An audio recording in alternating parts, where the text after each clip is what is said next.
Now we will open the floor for discussion. And we want all the interventions, each for 2 or 3 minutes only. I want to thank you for this invitation. أود أن أثير بعض النقاط ولكن but I will talk in Arabic because we are in English and I know that there is translation. The first point that I will raise is eradicating poverty. Like Dr. Ziad said, within 40 years, my question is, what are the most important policies that have been followed in this? The second point is creating job opportunities or providing a good livelihood for the people. What are the most important policies? Is this concerned with eradicating illiteracy? The experience of China is that closed the universities at a certain period of time. And what I have visited China, but not just for tourism. As an economist, I cared about some things. The universities were closed and the people went to make illiteracy for the people in China and try to educate them. To how much is it serious about what we read? As to the foreign investments, and I knew this when I visited the country. The most important thing that led to increase the attraction of foreign investment in China is that they made something very smart. The taxes had a certain limit as to the local projects. They have reduced the taxes to more than half. If you could participate, someone who is foreigner. And so there was a big flow of foreign investment. Is this still applied or there is only one taxes? The last point is there is a certain policy followed by China that I can't see in any other country, which as to the exports to other countries. If I bought a certain good that is Chinese from America, of course reduced prices, but the quality will be better if I bought the same good from Egypt. And I asked this and I was told that they produce the good according to how much the importer will pay. So in my opinion, that led to the success of the exports. Is it still continuing to a big extent, but it is reducing or what? This is my question. Thank you very much. Dr. Hisham Zazwa. It's not a question, but what attracted my attention, and I want to ask Dr. Ziad if he was this attracted his attention also or not. Mr. Bing said that one of the systems that was followed by China is that it started to reach out to the production unit of the villages, and the party representatives started to search for the problems of this small village and visualize its solutions and refer it to the upper management. So the solving the poverty did not come from the upper to the lower, but it came the opposite way, from the lower to the upper. So this system, have you considered it to take with respect to taking decisions? And is this implementable in Egypt to solve our problems in a speedy manner or what?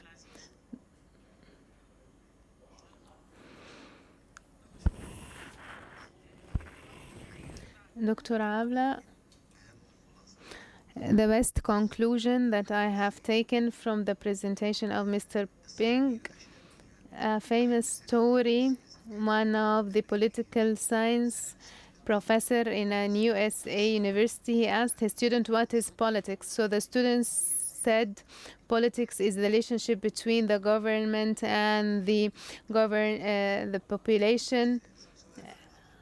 And they told him that your question is incorrect. What is not politics? So what the conclusion now is that we misunderstand the politics. Our definition for politics is totally wrong.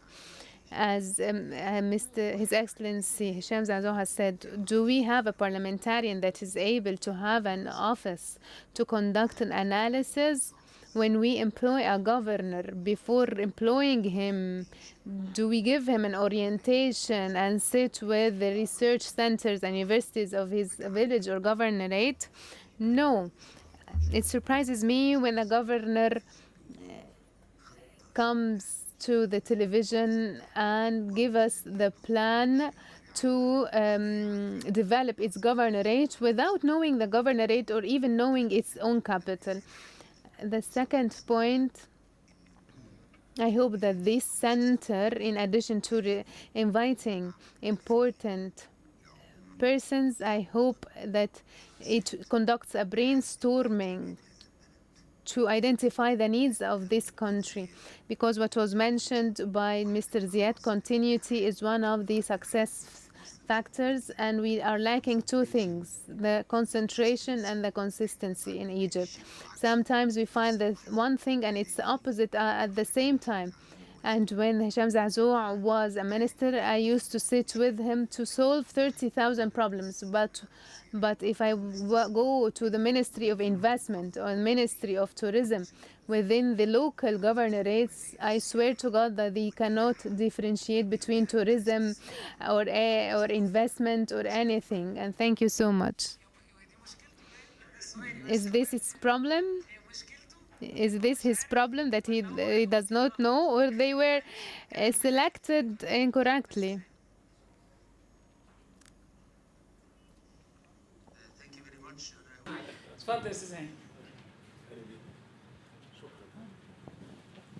Thank you very much. And I wanted to talk with you about the accelerating trade war with the U.S. and the international recession and the slower rate of growth every year and the 300% of GDP total debt of China. How are you going to manage this? But let's postpone this to one of the coming sessions. We will alternate into Arabic. Dr. Ziad, I'm so glad that when you went to China, you said that you have touched its social and political and economic aspects. I think that the real miracle of China, and this what we have to focus on in the future, is to eradicate corruption. When we speak about Egypt, we speak about economic policies, financial policies, investment and environment, and so on and so forth. I think that the first problem in Egypt is corruption, how to eliminate it. What have you done to eliminate corruption? How have you amended your laws to eradicate the corrupts and to give them the capital penalty all of a sudden for the corrupts? Because corruption here in Egypt wastes half of the resources of Egypt, half of the wealth of Egypt. What have you done in China to eradicate corruption and to deter these corrupts? I think these are the important points that we have to focus on. Dr. Hilal, you have talked about exports and how to encourage them, and so many people talk about exports. We have imported elastic bands from foreign countries last year by a huge amount of money. So I think that we import everything. So how can having a country like a China that devaluates its currency to be competitive and to export and to work, and we are doing the opposite thing. We're proud that we are the second most powerful currency, and that's why all the exporters now are suffering. If you are an exporter, you cannot fix a contract because next year you can lose. You are producing and at the same time you are suffering from losses because we are empowering our currency. So we have structural problems that are taking away from China. We have to move ourselves first and to work on ourselves first to imitate China later on. So I think that we have to tackle these points in the next sessions because of course China is a miracle. We have received written question, Mr. Khaled Hamdi Atiyah. What is missing in the Egyptian formula if there is a formula? إذا كان عندنا معادلة أصل هو اللي بيقول أستاذ منال عبد Mr. Miss Manan Abdelmanam, what is the impact of الصين في حرب 1979 the fact that China has not conducted any war? Can you rephrase the question, please, because I cannot read it. One of the things mentioned by Mr. Ping and Ziad, that all the economic transactions, all the economic activities of China were based off that China did not participate in any war since 79. And I think that they have spent $3,000 billion. USA spent $3,000 billion to impose its own ideology and economic ideology or Western ideology on so many countries. So I think that because China did not conduct any war, it started to orient its own resources to develop its own country and its own people.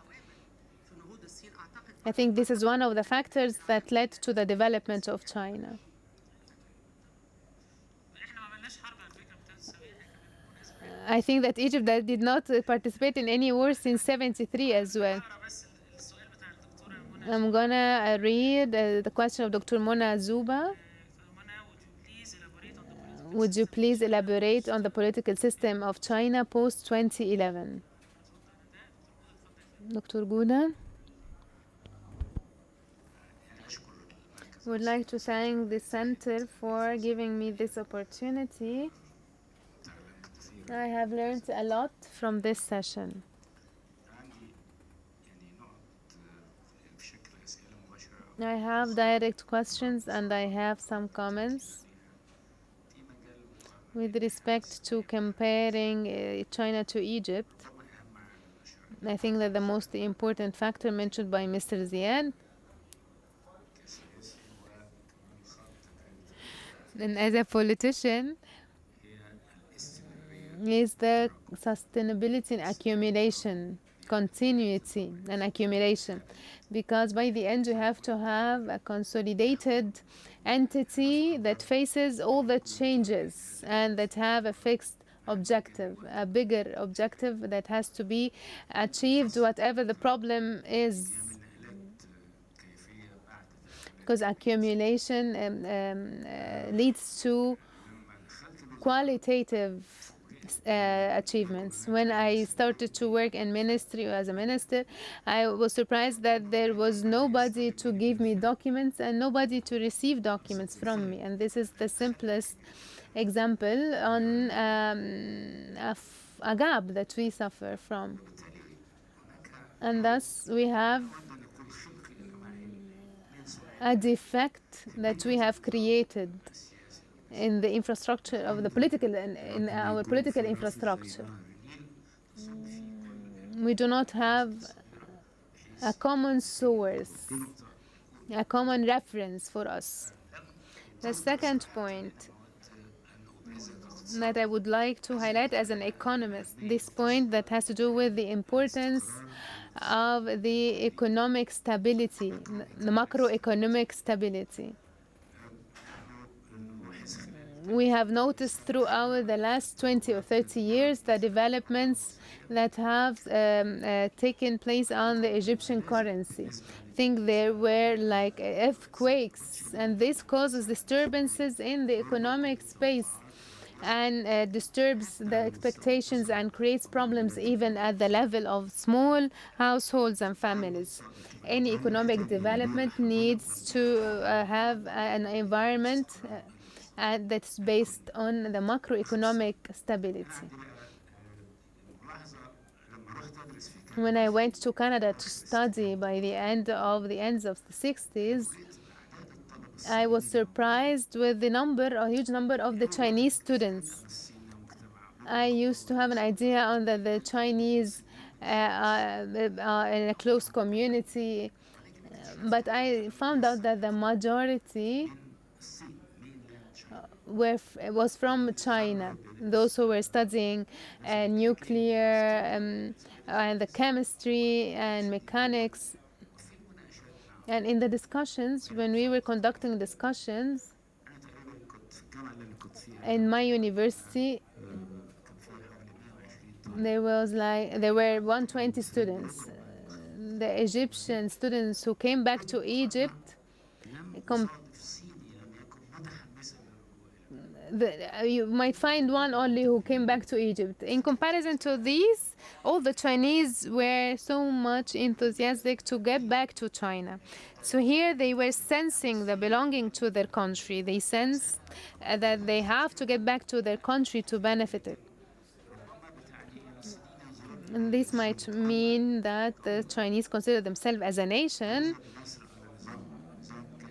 and Egypt was considered as a system,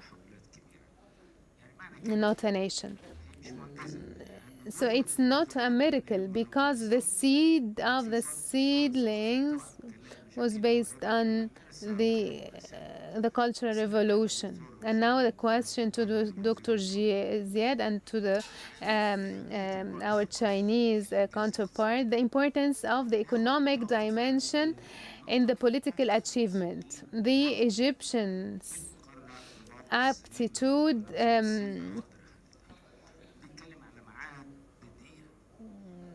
towards, or in comparison with the Chinese attitude, that in the China you are very punctual.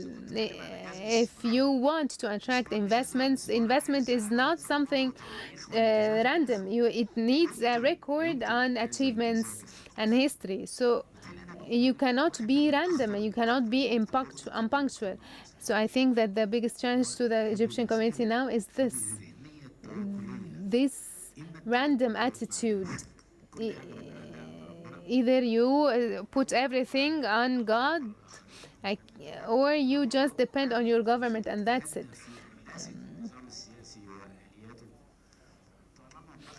As long as we maintain this attitude, this cultural attitude that is gonna leave us as we are, I think the result is not gonna be tangible.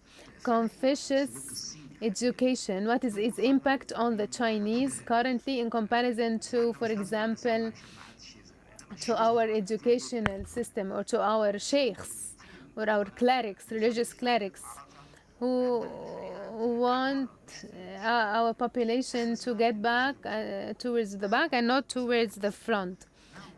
To you, the Chinese representative, what is the attitude of the military with respect to the population?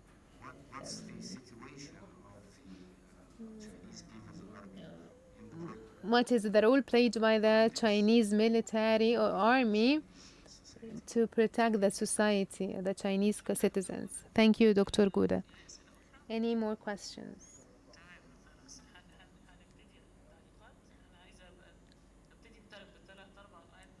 You're going to start with taking the comments and the answers. With respect to governance, whether it's a national governance, I think that the Chinese development did not happen without a national governance. Each and every institution knows its own rules and responsibilities, including the private sector and the institutional governance. This was not mentioned at all in the session, and I think that this has to be tackled, because this is the base, in addition to politics, of course, or to policies. You have clear policies, so amid governance, they succeed. And thank you, Dr. Gouda, for your comments. I'm glad that you have mentioned them. Before we answer, I would like to mention quick points, starting from the point that you have mentioned, the governance and the corruption and how to fight against corruption.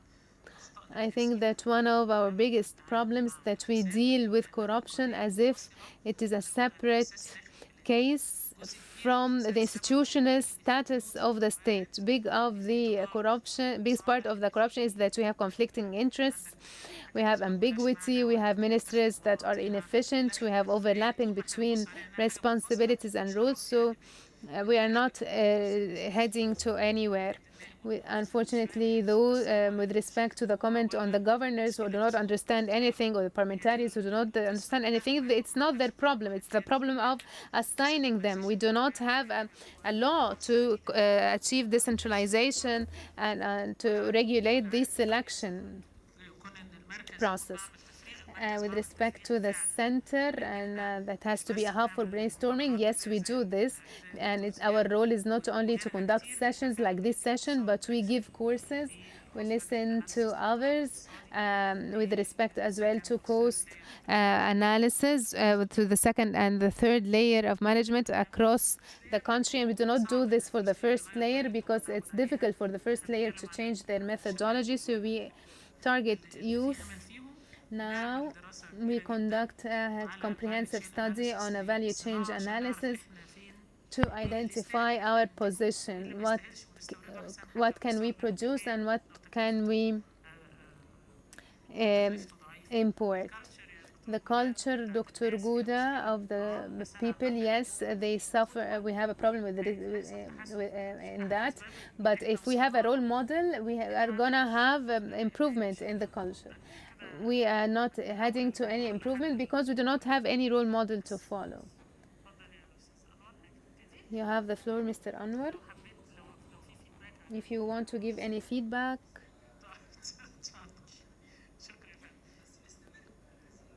Mike, please. Mike.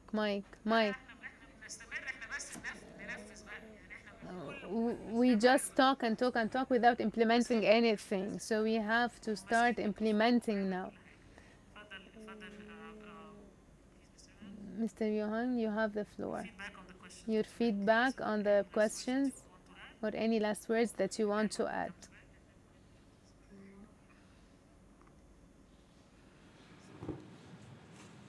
So I would like to thank all the colleagues to pay some comments and also to raise some questions. I think that today it's very short time if we discuss all these issues.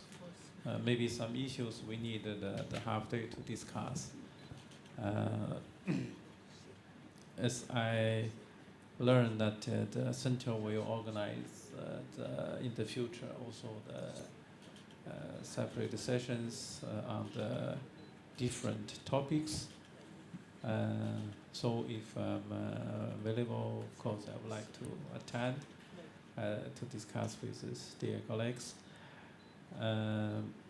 So maybe only the few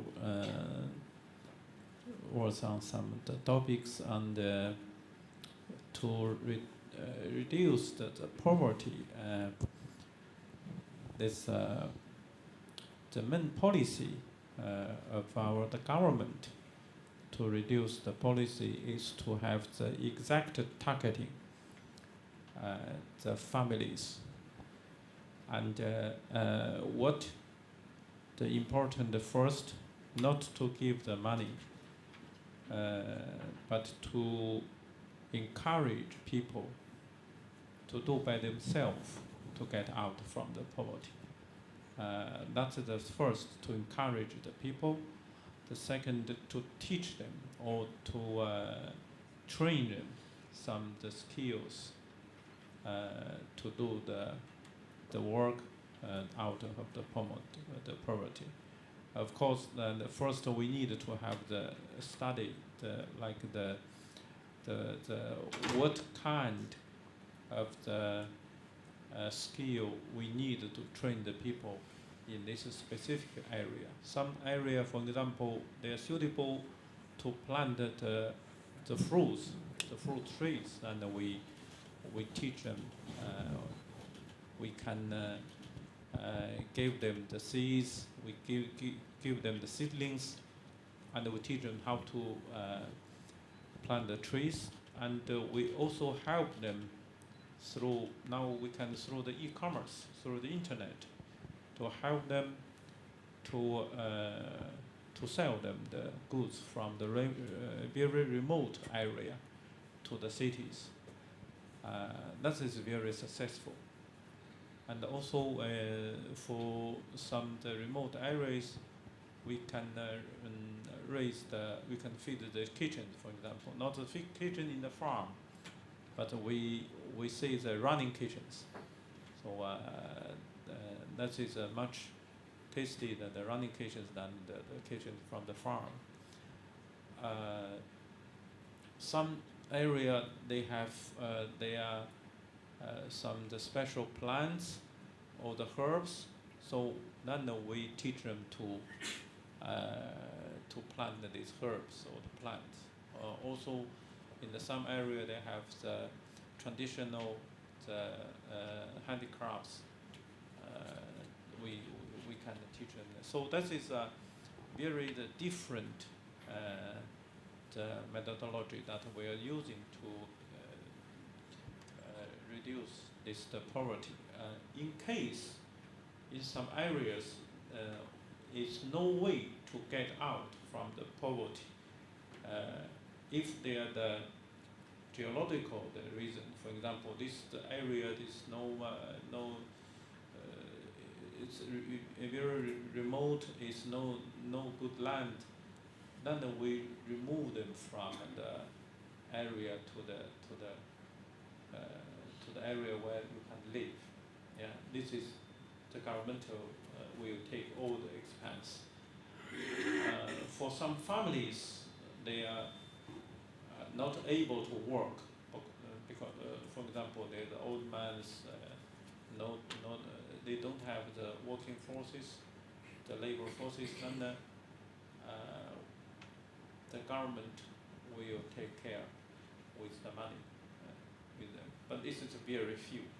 Yeah, and we need to target very exactly the family. What is the problem with this family? Yeah. So for Chinese economy, in the macro economic indicator, when we take, we see some economic growth and other indicators. But what we are now focusing, we're focusing on the employment. This is for us is very important. I think we have achieved a very good result. This, in the recent years, every year we created about 13 million new jobs. So that is for maintaining the stability of the society in China is the very, very important. And to attract the foreign investment, we do not anymore to relieve the taxes or the custom duties. Or there are also some privileges, but what we are doing is to help the investors from the administration, from like the software, not give the money, not give them some tax incentives, but to help them to solve the problem in their investment. That is, I think, very important. Many Chinese investors here, we can see Egypt has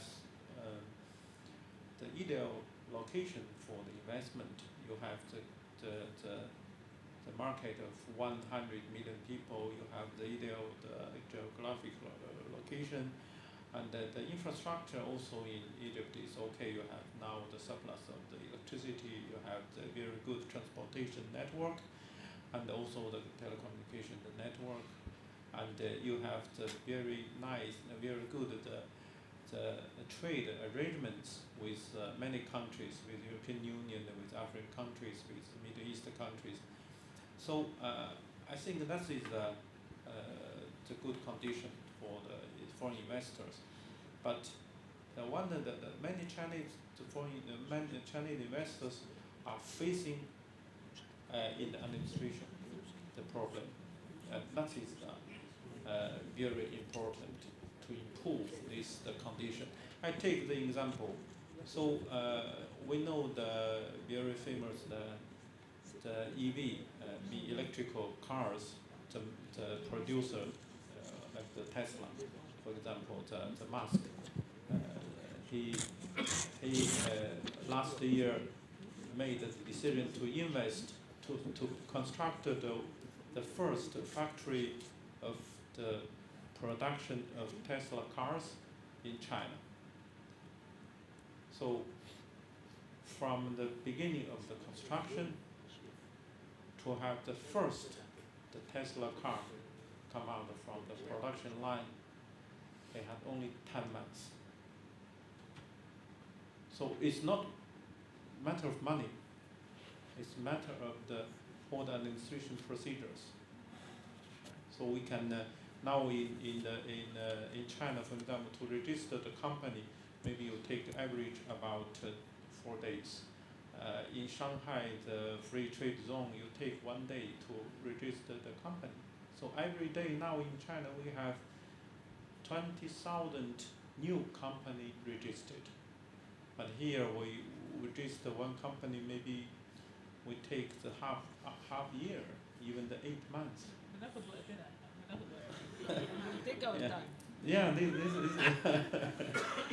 this is the problem. Okay, with the trade war between China and America, we can take another time to discuss. It's a long story and very I think complicated. we need to have a special session on الكوادر, on Yeah. the human capabilities, Uh, and then we talk about this. Yeah. So we had the last month. No, I think this month we had one forum on the governance with IDSC, I think, from the cabinet. This is also a very important topic we could discuss on the governance, also on the anti-corruption. China is facing a lot of problems. Also, China is facing the problem of corruption. So we the last year we adopted a very severe the measures to the combating this the corruption. We made a good success, but still there's a lot of the problems that we're facing. Even in the political system reform, in the economic system reform, we have a lot of things to do. Of course, we have the plan to gradually to do it. What are the important to make the balance between the stability and the development and the reform and the development. That is should be very careful not to come to the turbulence in the society if you make the reform. That is gradually to do it. Sometimes you are not sure about this policy, okay, we can test. That is the role of the special economic zone. Many policies are first introduced in these zones. We have now also the free experiment zone.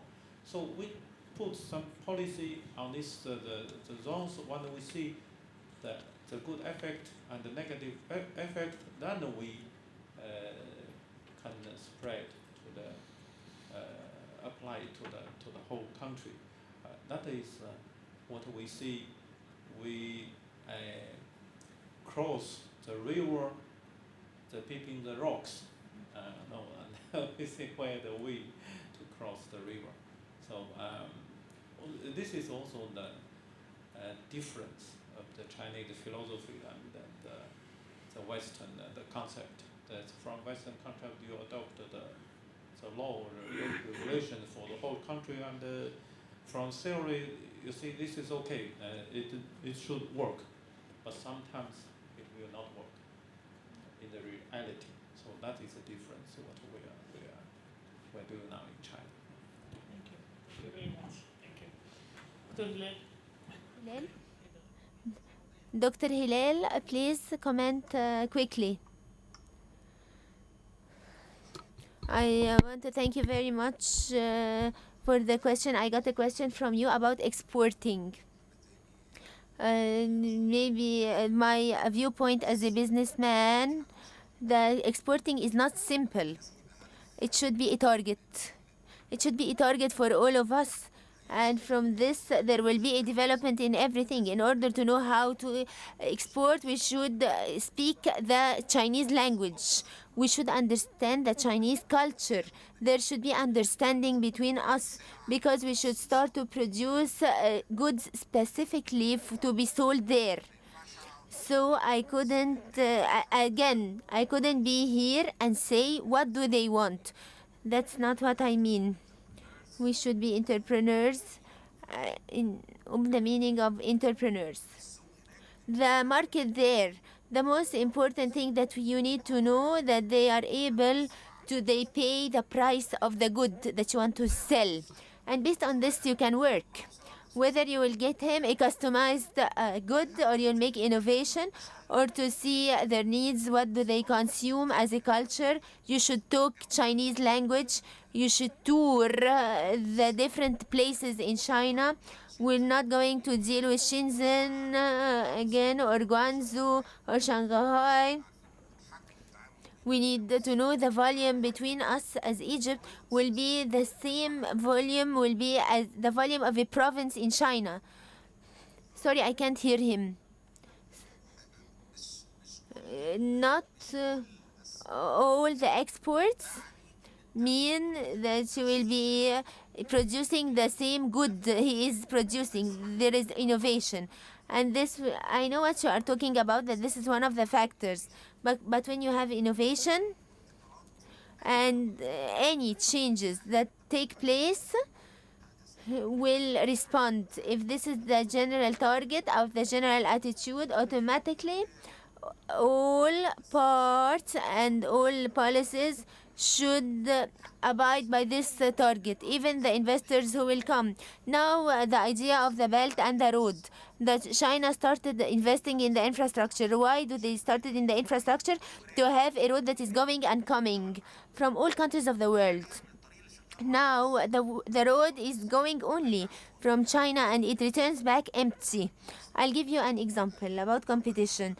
Now today, if you produced a good with the same price of a Chinese factory in South China here and just produced it here, you can compete with him in northern China, because in order to transport from South China to North China, it is more expensive than from Egypt to China, because the containers return back empty. So as if you are transferring this for free. So there are many places, there are many goods, there are many things that we can do.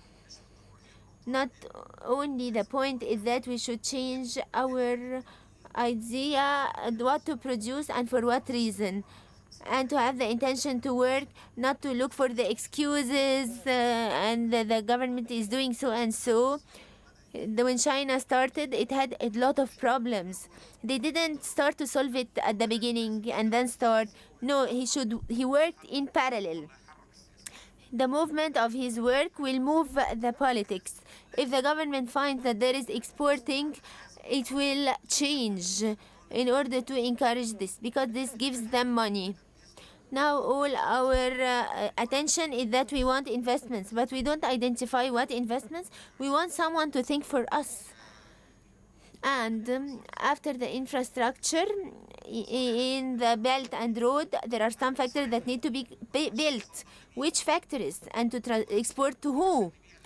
And to sell in what, for what here? So there are two lines that we should work on: the production, and the most important is innovation.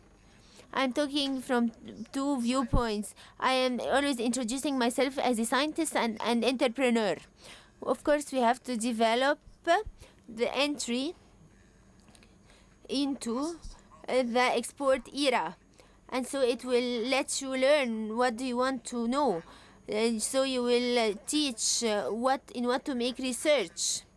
And so even the research, we have a lot of research centers, but it should be directed, and the one who directs it should be a businessman, because he has many capabilities.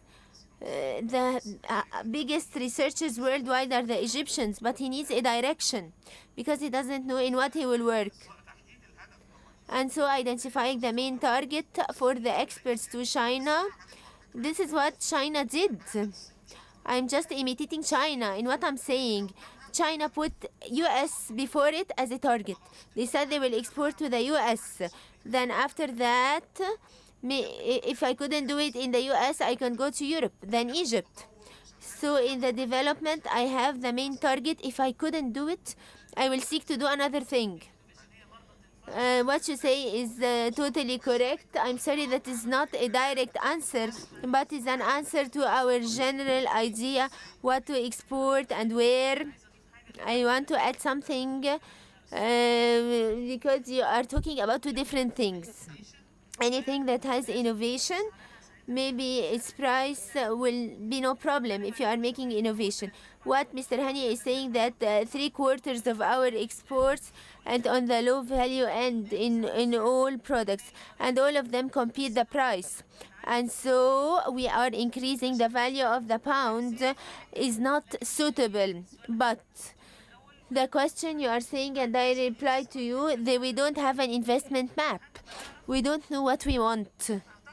Until we know there, I think what they did during the 30 years, they had a clear attitude, but we still don't have a clear attitude. Thank you. I will not be lengthy because we are above the time. I will comment on things that are very important. Dr. Karima referred to the economic zones and investment. You asked about taxes. There's no country that gave exemptions and privileges like us. Since 1971, we are competing the whole world except 4 or 5 years since the revolution by 2 or 3 years or 10 years. And here at the center, when the last investment law came, Dr. Mustafa was there and Mr. Amr was in the ministry. He was with us. And we said stop tax exemptions that produce anything except the loss of resources. I see that the revolution of China was at the end of the 70s, and we started the economic zones at the same time. Then we were delayed because of not continuing this. So the investor get an area that it has a lot of facilities, especially, for example, in Upper Egypt. You will find some areas that have sanitary drainage but don't have industrial drainage. Some zones have water but not electricity. And so that's what the problem. I think that the industrial areas were the main key. A small place like Shanxi is becoming now one of the best success stories worldwide. Mr. Hisham, you have refer to the bottom-up policy. I don't think that it is like that because we have talked with professors and students. I think that the policies are taking from the top, but there is a mechanism to deal with it. This is from bottom to up to discuss its details, how it is being done and fixed. So it's not a bottom-up democracy. It's from up to bottom, but there is a way to talk and discuss it. As to the corruption, I think the plenipotentiary minister replied to this. There is corruption also in China, and of course it is one of the biggest problems here in Egypt in everything. But I still to talk like an attorney and tell you that the execution as a solution for crimes, this is not a fair solution. The law should be fair and should apply the rights of all the people. The most important thing of the corruption is getting out the estimation of all authorities. And the penalty is important, but it's not the most important thing. Sorry, I can't hear him. He's not using a mic.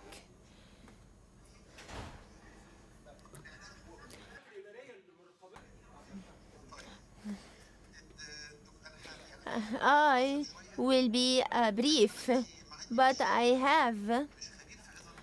am not an expert in this, but Miss Manal has talked about the army. The war, sorry, I mean the wars. I mean the wars. I'm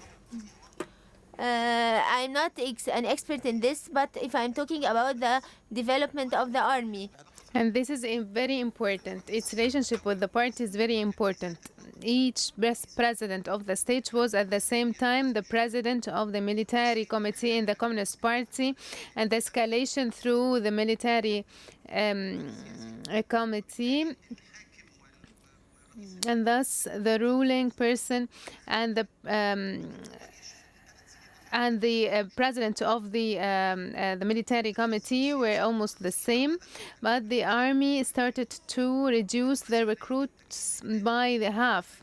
And there is no obligatory recruitment, but the army is still an important resort for the social position and prestige. It does not play any economic role, and by the end, and the last thing, it tends to encourage the technology and the adoption of technology. I think your question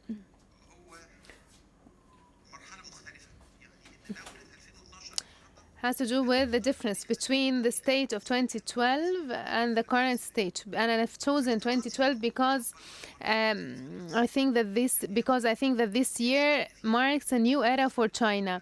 This is when China started to feel that it's a big state, it's a great state, and that plays a big role in the world, and that all the relationship between the countries of the world are changing.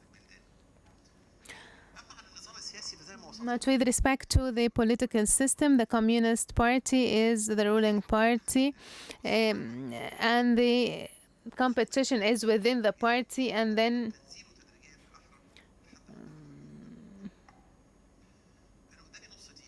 I just have half a minute.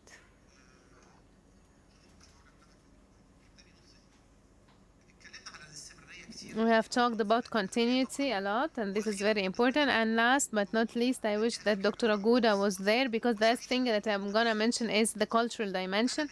And I'm glad that you have tackled this issue. I have never been a far left, but I was close to those who adopted this ideology, and that the history and community were what matter, because they were all focusing on material aspects. And part of the development that Dr. Gouda has achieved is to develop his own ideology and adopt new aspects and views, because the cultural dimension cannot be cancelled from the equation. I have read about Confucianism, and I think that it has an impact, but I guess that what you have referred to, Mr. Anwar, is not only those who were killed by the state, but that there was a failing agricultural policy that led to starving of the population. And when I was teaching students, I found out that their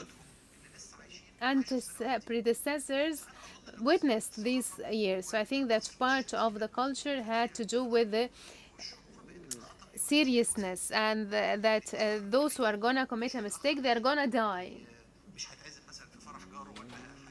are gonna face dire consequences. The penalty is deterring. And the last thing I would like to mention, if we have something in our culture that we are missing, is the lack of accuracy and precision. We do not do anything as we should do, starting the plumber to the president, to the managers, to the responsible officers. Precision and accuracy have vanished. I have asked one of my friends to write the hadith of the Prophet, that those who would like to be loved by God, they have to be accurate in what they do. And this I put in my office. And thank you so much. Thank you, Dr. Ziad, for the presentations. Thank you, panelists. And we're gonna see you in the rest of the sessions. And we are gonna have special sessions on Chinese. Thank you so much.